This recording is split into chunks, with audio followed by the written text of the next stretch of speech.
particular the ethics of virtual reality. I was part of a 5-year research project funded by the European Commission from 2010 to 2015 on virtual embodiment and robotic re-embodiment. It's abbreviated VERA. You can see it on the slide, V-E-R-E. So what I'm going to talk about today are some of the results of the project and my contribution to the project. I'll talk about two things. First, I'll talk about the science of virtual reality. So what do we know from psychology about what the technology does to us? And as we just heard, we don't know too much yet, but we know a few things. And what we do know motivates the second thing I'm going to talk about, which is the code of conduct. So ethical concerns and concrete recommendations for minimizing those concerns. Before I start talking about those two things, some people, I want to address, to tell a little story to make a point. Some people say, well, it's virtual reality, it's not real. I mean, who cares about it? This world doesn't exist. Here's a screenshot from a MMORPG, massively multiplayer online role-playing game, called Legends of Mir 3. It's very popular in China, in Asia. And in 2005, a Chinese gamer named Caillou Cheng-Wai earned for himself a very valuable weapon in the game, a dragon saber, and he could really destroy some enemies with his dragon saber. His friend, both in the game and in real life, Cao Kaoyan, he said, Caillou, can I please borrow it? Let me use your dragon saber. He said, okay, but you have to give it back to me. So in the game, he gave him the dragon saber. Caillou gave Cao Kaoyan the dragon saber. And instead of giving it back, he sold it on eBay for the equivalent of 800 euros. Caillou went to the police, and he said, he stole my dragon saber, and the police said, we can't help you. There's no law against that. But then things turned tragic. Caillou Cheng-Wai took the law into his own hands and murdered his friend. He stabbed him in real life, and now he's in prison. So people care about what goes on in the virtual world. And I should add that 800 euros is these days, it's low if you look at some of the most expensive virtual objects, as virtual properties selling for thousands and thousands of dollars. So these things matter.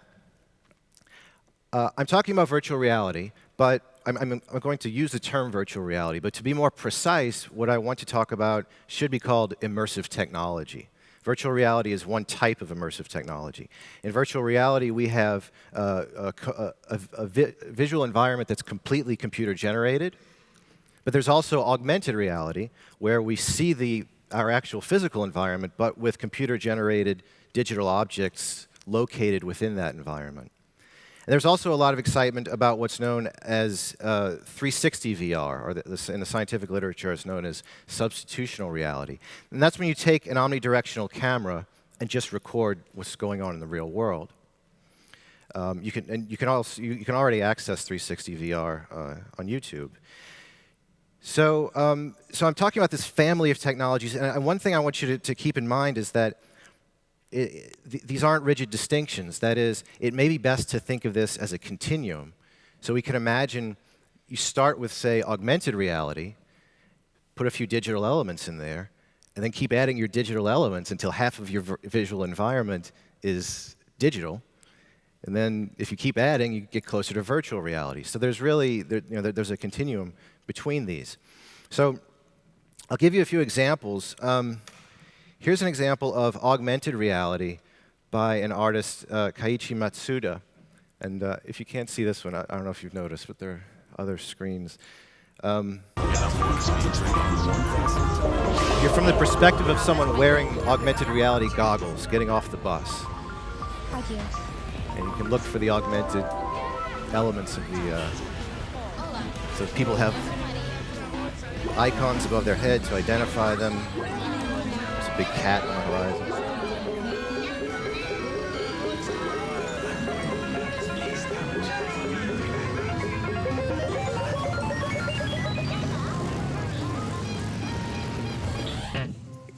And she's going to do some shopping.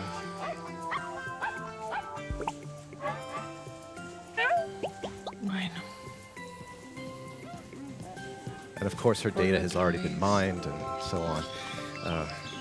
The content providers know all sorts of things about her. It's kind of a dystopian vision of how the technology is going to develop. And if you want, I won't play the whole thing, but it turns pretty nasty at the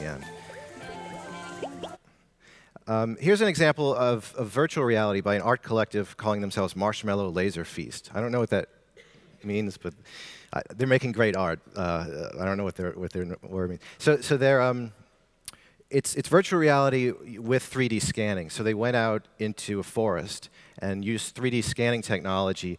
They scanned the forest, and then they did research as to the visual systems of different animals that live in the forest. So insects, frogs, owls. And then they tried to recreate, using VR, what it would be like to experience the forest from the eyes of the animal. And unfortunately, this is something that you really have to experience with the head-mounted display in order to appreciate how moving and beautiful this can be. So it's an example of augmented reality and an example of virtual reality. Now we can start talking a little bit about the science of it. What do we know about it? Why does VR work? Why does immersive technology work? What's so impressive about it? And the first thing to point out is that it can create what we call the place illusion. It can make you feel as if you're located somewhere else. And the place illusion works because the technology, it changes your visual input on the goggles in careful connection with the way in which you move. Now, we don't pay attention to this, but in ordinary perception, right now, when we're not wearing goggles, when we're just exploring the world, visual experiences change in accordance with how we move. We're always moving our eyes, we're always moving our head and our body, and so on. We come to expect the world to change as we move. VR captures that artificially. It's a technology that can capture this connection between movement and visual input, and thus create the place illusion. Now, what's so powerful about the place illusion is that you feel as if you're in another place, even though you may not believe that you're in another place. So you can believe that you're safely in your living room, but you'll feel as if you're, say, I don't know, fighting dragons or on a starship or whatever. Here's an example of how powerful the place illusion can be. It was an early experiment from using virtual reality where a board was laid across the laboratory, and subjects were asked to walk across the board. But they put on virtual reality goggles, and what they saw below the board was a deep pit. So it's the virtual pit experiment. Now, if you ask them where they are, they'll say, I'm in a laboratory, I'm safe. But you ask them to walk across the board with those goggles on, and people start to, their heart rate goes up, they start to sweat, they become anxious. So you can tell yourself, I'm safe, I'm safe, I'm safe. But the technology tricks your body in a powerful way, as your body says, no, you're not safe. That belief doesn't matter as to how we react. Here's a really fancy version of the virtual pit. This is made from the movie The Wire, about a wire walker who in the 1970s walked across from one World Trade Center tower to the other. So they recreated it in VR. They put a little cord on the bottom of the ground, and this is what you see through the goggles. And I tried it a few weeks ago. And I'm not very good with heights, and I tried it. I put on those goggles, and I put my foot on the cord, and I just got terrified. My legs were shaking, and my heart was... But then I remembered that I had students and colleagues watching me. So, I don't want to do this. What am I going to do? So I used my research, what I remember about VR. I broke the illusion. That's how I made it across. I deliberately stepped off of the cord to tell my body. I could believe I'm safe, right? That doesn't help me. I need to reassure my body. So I step off of the cord. Yeah, I must have looked like a fool doing it, but it's a way to reassure myself that I'm safe, to break the illusion, break the place illusion. Okay. Now, the place illusion is what you'll get with with commercial VR now. That's what it does. But there's also what we call the illusion of embodiment. And the illusion of embodiment refers to a feeling that you occupy and control a body that's not your own. The place illusion makes you feel as if you're in a different place. The illusion of embodiment makes you feel as if you're a different person, or at least you occupy the body of a different person. And the illusion of embodiment is possible because, perhaps surprisingly, it turns out we have a very fragile relationship with our own bodies. We take it for granted that this is me, our body, when I want to move, I move. I know where my limbs are, I know where my body is and where it starts and stops and so on. But it's fairly easy to create illusions of embodiment. They occur in dreams, naturally. They occur in some cases of mental illness. They can occur naturally. But they can also be induced easily in the laboratory. This is known as the rubber hand illusion. The subject sees a rubber hand located where her own hand could be. Her real hand is hidden from sight. Then she receives tactile stimulation with a brush. She receives it on her real hand, and she sees the rubber hand being stroked at the same time in the same place where her real hand is being stroked. So she gets the visual and the tactile experience. The brain combines them and says, hey, that's my hand, that rubber hand is me. It's a simple yet powerful illusion. You can try it yourself at home if you have a rubber hand.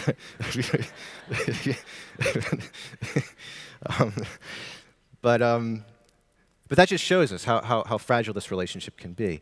So some of my colleagues from the Vera project said to themselves, they said, well, Thomas Metzinger, who I worked with closely on this, he said, well, if we can do a rubber hand illusion, an out-of-hand illusion, let's do an out-of-body illusion. Let's try to do the same thing, but for the whole body.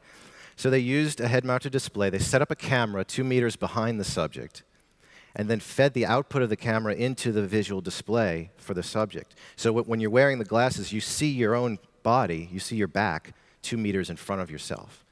Then just like with the rubber hand illusion, they stroke in synchrony. And it has an effect. It's not a full-blown out-of-body experience. That's putting it too strongly. But people do feel a sense of drift. They do feel a sense of being located where they see that body 2 meters, where they see themselves 2 meters in front of themselves, in front of their real body. So that's an example of the creation of illusion embodiment in the lab. But of course, we can also do it with virtual reality. Here's an application of an illusion of embodiment where racism was investigated. So there's something in psychology known as the implicit racial bias test, and you can try it for yourself online. You can look it up and try it yourself. It's a test where you have to associate either positive or negative terms with either black or white faces in its typical form. And you tell yourself, well, I'm not racist. Take this test. Take this test. It tests for implicit racism, so the associations you make. Well, they gave subjects this test, and they recorded their scores. Then they took those subjects and put them into the body of a dark-skinned avatar. They let them explore in virtual reality. They had an illusion of embodiment for occupying an avatar, a body with dark skin. Spent about 10 minutes doing this, moving around, social engagement, and so on. Then they left the virtual environment and were again given the implicit racial bias test. And the experiment was a success. They made them less racist. They performed better on the implicit racial bias test. This is after only 10 minutes of immersion. So in addition to having an illusion of embodiment in an avatar, we can also have an illusion of embodiment in a robot. This was another, it's getting slightly away from the immersive technology, topic, but it's pretty cool, so I want to mention it. So it's, here's a subject's laying in a brain scanner, an fMRI scanner in Israel. They're recording, he's instructed to imagine himself either walking forward, moving his left hand, or moving his right hand. And those signals, so when he does that, those signals are then turned into commands for the robot. The cameras on the robot's eyes are fed into the subject in the scanner, so he sees what the robot sees. He sees that on the bottom left, the robot view is what the subject receives in the scanner. And this is, I think, the first time in the history of civilization that we have a human being performing actions in the world completely bypassing the body, just through imagination. And this opens up, if we're able to develop this further, of course it opens up all kinds of issues about moral responsibility. And what if you're controlling a robot in this manner and the robot does something illegal or immoral? I know it's not Hollywood yet, but we're getting there. It's a nice demonstration. It's really great work. Okay, so I've gone through some of the scientific evidence, some of the scientific basis of what we know about VR. Now I'm going to turn to the ethical implications, the risks and recommendations. So in February of this year with Thomas Metzinger, I published the first code of conduct for virtual reality. And it's for both research and consumer use. So how should we use it in research ethics, and how should we protect consumers?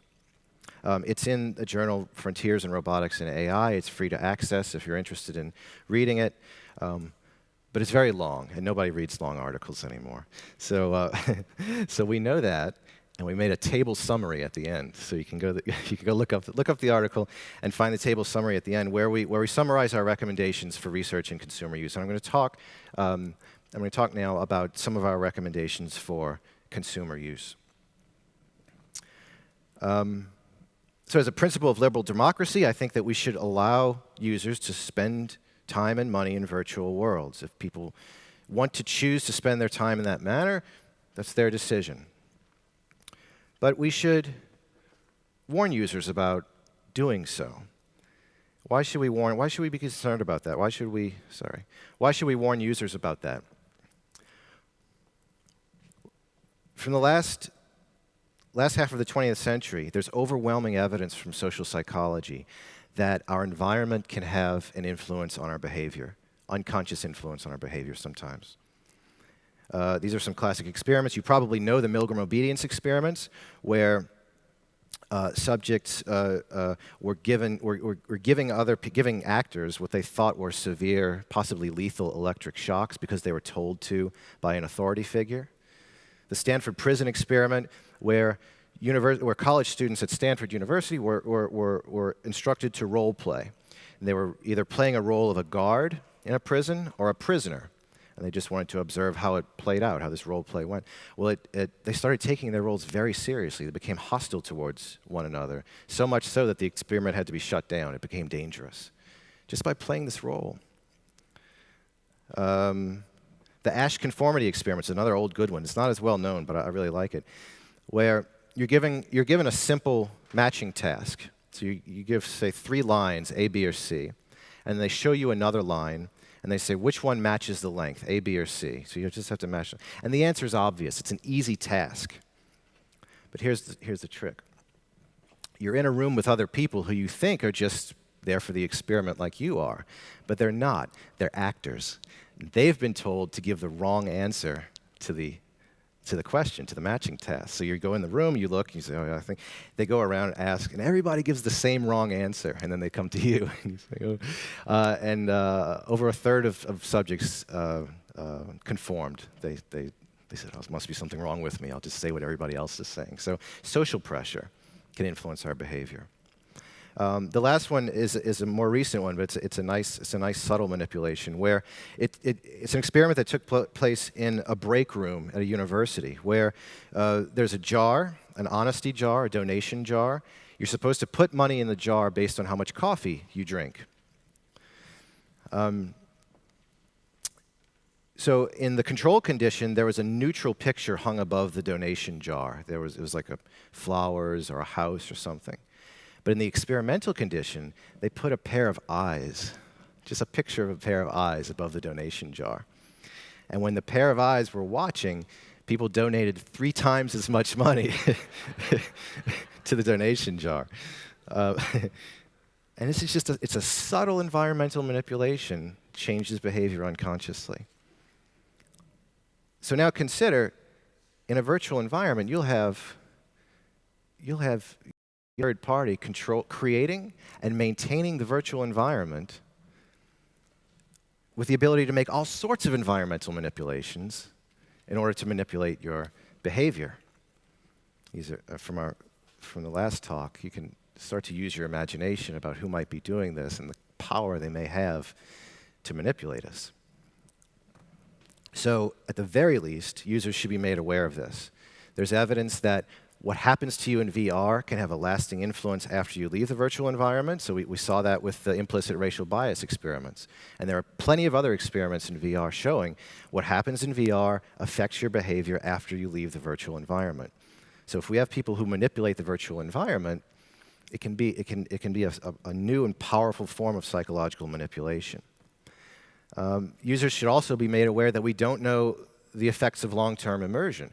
The experiments that I'm talking about involve immersion for, say, 5 to 10 minutes at a time. Well, now that it's commercially available, and you can go on YouTube and watch this, there are people saying, I'm going to go 24 hours in VR.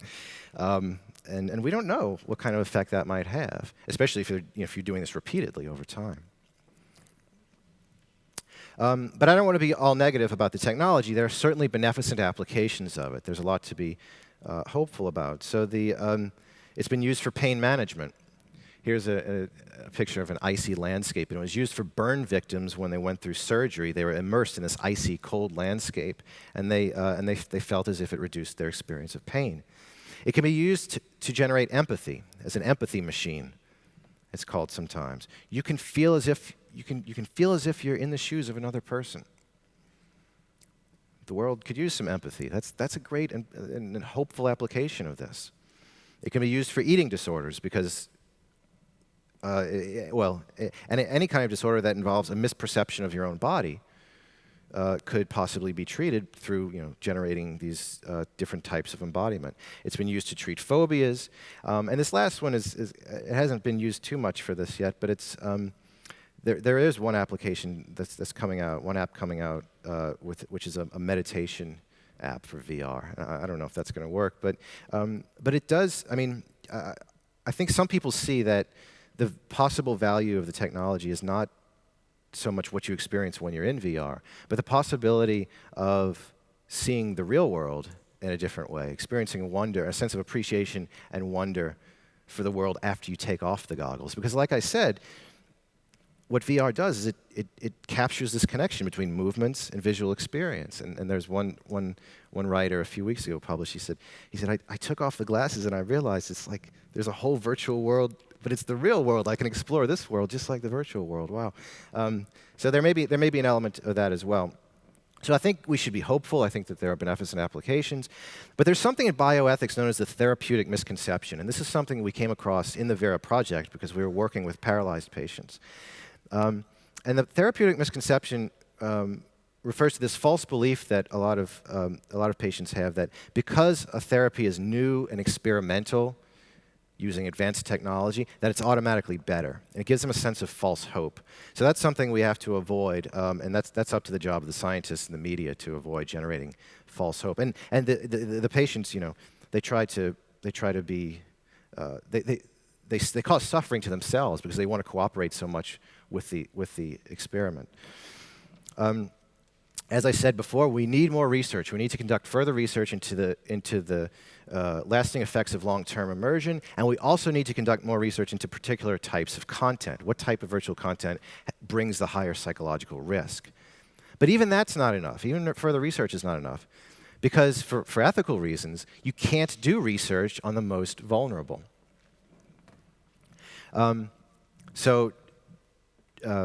Children will be excluded. Individuals with latent mental illness will be excluded. So we need to make them aware of this as well. This is a picture of my daughter. She saw a YouTube demonstration of VR and went and grabbed her toy smartphone and said, "Daddy, I'm pretending VR." So children are going to really want to do this, but their brains are still developing. Their visual systems are still developing. At that age, they can't distinguish the fictional world from the real world. We should allow users to experiment with avatar creation and ownership. This is another application from the project. Normal users, untrained users, are going to be able to create avatars that look like anyone. Friends, neighbors, enemies, celebrities. This is going to be very attractive, very fun, but it brings some risks.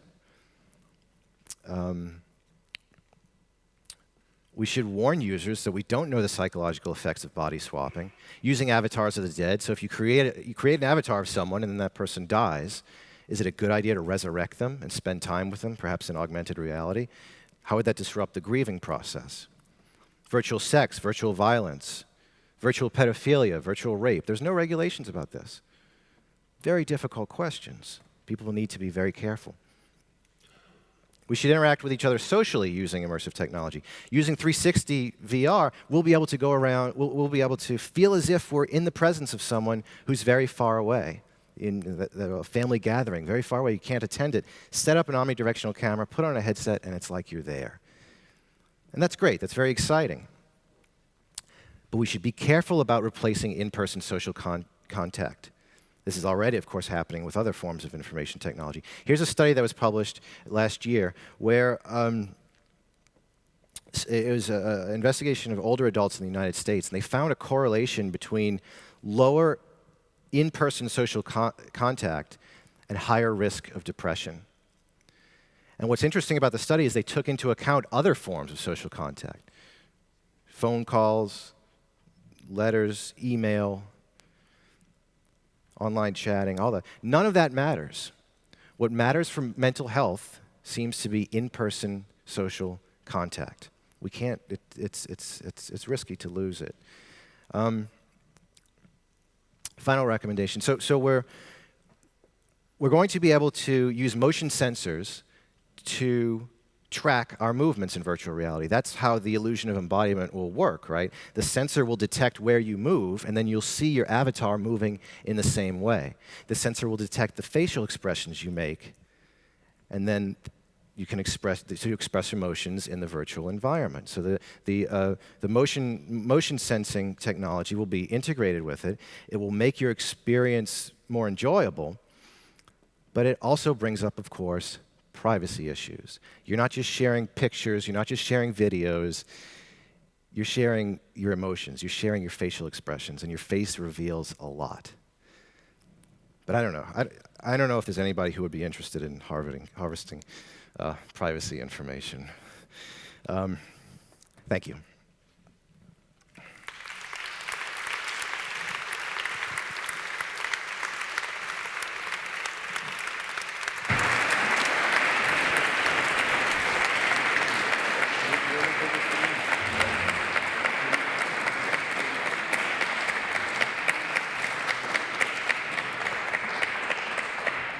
Thank you so much. That was really interesting, especially, I think, to the younger audience for whom this might be a reality very soon. Our next speaker is Professor Dr. Sarah Spiekermann. Professor Spiekermann is head of the Institute of Business and